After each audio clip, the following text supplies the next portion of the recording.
Is the Grinch his name, job, or species?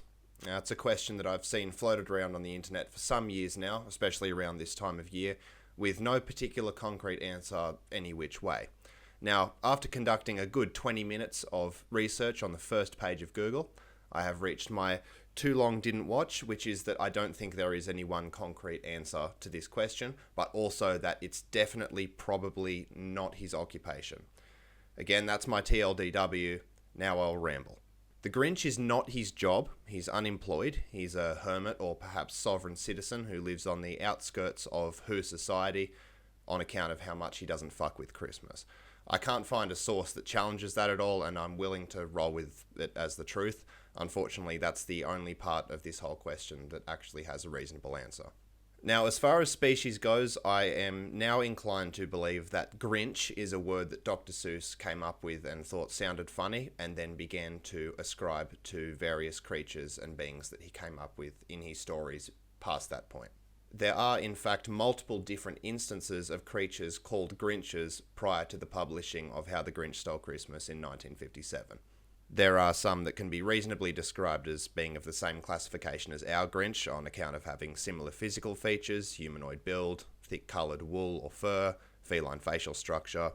But then you've got the bird one, the beagle-beaked, bald-headed Grinch.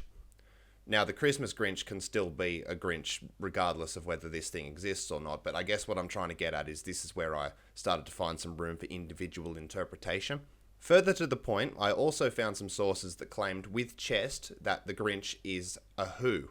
He's a Grinch race within the Who species. I like the idea, don't get me wrong. It's a fun little caveat on the original story, but I can't find a concrete source on that, so Then there's his name, and I found some people saying that there's a sort of Dr. Seuss apocryphal work that states that his full title name is Mr. E. Grinch, with the E standing for Ethan. I can't find where that comes from, and at this point I think it's just a joke that I'm not in on. Not that I would put anything past Dr. Seuss at this point, but again, big claim to make without a primary source. Rather, I'd be inclined to say that the Grinch, or Mr. Grinch interchangeably, can be considered his title in the context of How the Grinch Stole Christmas. I can imagine it being a nickname that eventually just became his accepted name, or even that it's some sort of insult that he decided to go along with or lean into with a new identity. It could also be that he's the only Grinch in the area around Whoville and Mount Crumpet, and because of that he becomes the quote-unquote Grinch of that region by default. I think a big source of the confusion around this whole question is whether Dr. Seuss's myriad books, radio specials, TV shows, stage plays, poems, all share one big continuity or shared universe. I think in the vacuum of the original story, you could reasonably say that it is his name, species, and nominal occupation. In general, I think it would be reasonable to say that it is both his name and species, but probably not his occupation.